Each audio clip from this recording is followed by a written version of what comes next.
Ayan, meron namang isang tweet dito, meron uling question mula kay Yan Delmar. Gusto ko makasigurado sa kalidad ng mga ingredients ng Glutafit, Doc Vic.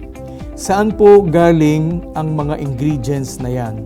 Napakaganda ng tanong mo, Yan. Kasi sa isang produkto, mahalaga yung source ng mga ingredients at yung proseso na ginawa para makuha yung mga ingredients na yon.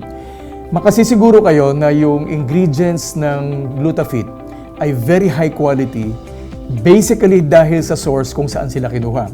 Yung L-glutathione at saka yung hydroxyproline or collagen ay galing at certified pure mula sa Japan. Yun namang chitosan na isang fat binder ay galing sa Primex ng Iceland. So yun yung mga nagustuhan ko sa Glutafit dahil high quality at world-class ang source ng mga raw materials. Ito naman, mayroong tweet uli galing kay Verhel Gadong 99. Ito yung kanyang question. Paano po iti-take ang Glutafit? Okay, good question. Dahil ang Glutafit ay mayroong chitosan, so dapat iniinom po ito 10 to 15 minutes immediately before meals. Dapat ganun. Kasi po mas maganda yung bioavailability niya kapag empty pa yung stomach ninyo. Pero kung gusto nyo pong makuha agad yung desired effects, kailangan ibase nyo po yung dosage sa formula na ito. So ganito po yung formula ng pag-take ng Glutafit. Dapat 20 to 40 milligrams per kilogram body weight. So ang lower limit ay 20 milligrams at ang upper limit ay 40 milligrams. So kung halimbawa kayo ay 50 kilograms, i-multiply nyo sa 20, so magiging 1,000. At yung upper limit, yung 50 kilograms, i-multiply nyo sa 40. So magiging 1,000 to 2,000 ang inyong dosage range. So dahil ang Glutafit ay 500 milligrams per capsule, i-divide nyo yung 1,000 sa 500 at yung 2,000 sa 500 din. So 1,000 divided by 500, lalabas 2 capsules. Yung 2,000 divided by 500, lalabas 4 capsules. So sa isang araw, kung ikaw ay 50 kilograms, iinom ka ng 2 to 4 capsules per day. So huwag kayong bababa ng 2 capsules, huwag ka rin tataas ng 4 capsules for desired effects. Okay, so dapat tandaan nyo yung formula para po mas mabilis yung epekto sa inyo ng Glutafit at maabot nyo agad yung tamang desired effects.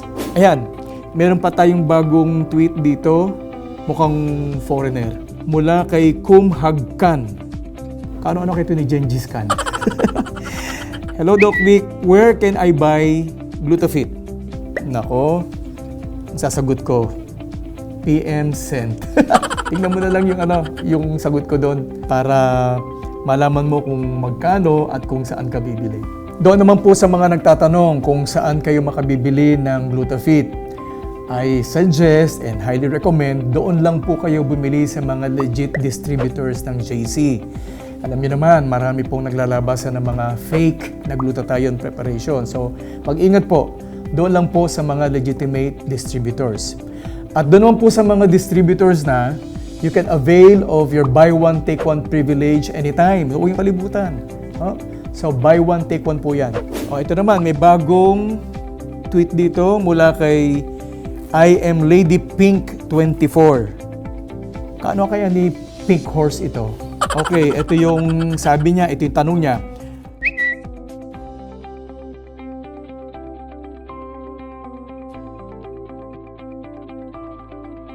Number 1, ang Glutafit ay mayroong chitosan at mayroong hydroxyproline na nakakabind ng fat at nagpapaganda ng ating balat.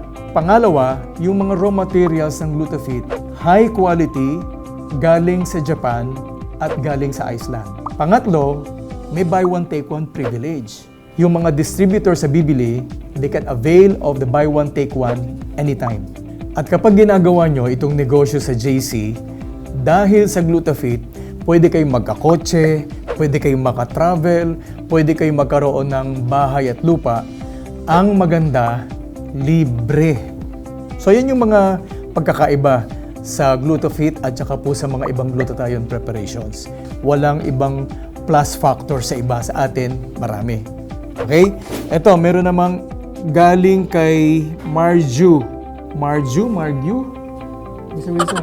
Ano bang sabihin niya? Marju Octavio. Ang tanong niya, Doc, wala po bang overdose ang Glutafit? So, magandang tanong yan. Marju, whatever, safe na safe po ang Glutafit natin. No overdose, no underdose. Basta, sundin nyo lang po yung inirecommend kong dosage range, 20 to 40 milligrams per kilogram body weight, wala po magiging problema. Okay? Lastly, very important, dapat po ninyong matandaan ito at dapat po ninyong malaman ito. Bagamat ang Glutafit, nagbibigay po sa inyo ng glutathione, meron din pong mga bagay na iniinom, kinakain o ginagamit kayo sa inyong katawan na nagde-deplete ng glutathione levels. Dapat iwasan po ninyo itong mga bagay na ito or minimize kung hindi nyo totally na maalis sa inyong katawan. Number 1, smoking. Dapat po tigilan, bawasan ang paninigarilyo. Number 2, alcohol, yung labis sa pag-inom ng mga alak. Number 3, caffeine. Bagamat ang caffeine ay healthy sa katawan, pero kapag lumabis din po naman ang pag-inom ninyo ng caffeine-containing foods at saka mga beverages, masama din po yun sa glutathione.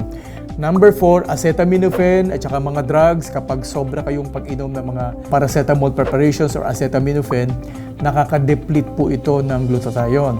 Ano pa? Vigorous exercise. Kapag labis po kayo nag-exercise, na sobra-sobra na, na-stress na po yung katawan nyo, nagtatapon din po kayo ng glutathione kasi ginagamit po ito ng mga cells. And yung exposure po sa X-rays, gamma rays, radiation, nagde-deplete po, nagbabawas ng glutathione sa ating katawan. Okay? So, tandaan nyo po itong mga bagay na ito para po hindi kayo magreklamo na baka sasabihin nyo hindi effective sa inyo yung Glutafit. Meron po kayong mga ginagawang mga bagay, iniinom o kinakain, nagde-deplete naman, nagtatapon lang ng glutathione level. So, very important po yan. So, I think that's all for today sa ating episode ngayon. I hope nag-enjoy kayo as much as nag-enjoy po ako sa episode natin. Sa mga binahagi kong mga kaalaman, tandaan nyo lang po yung mga important things na dapat yung malaman tungkol sa Glutafit. Okay, so muli po ako si Dr. Victor Escueta. Maraming salamat po sa pagtangkilik ng ating programang Good Life Health Forum. Reminder, follow me on Twitter. Okay po, maraming salamat. See you again next time. Bye-bye.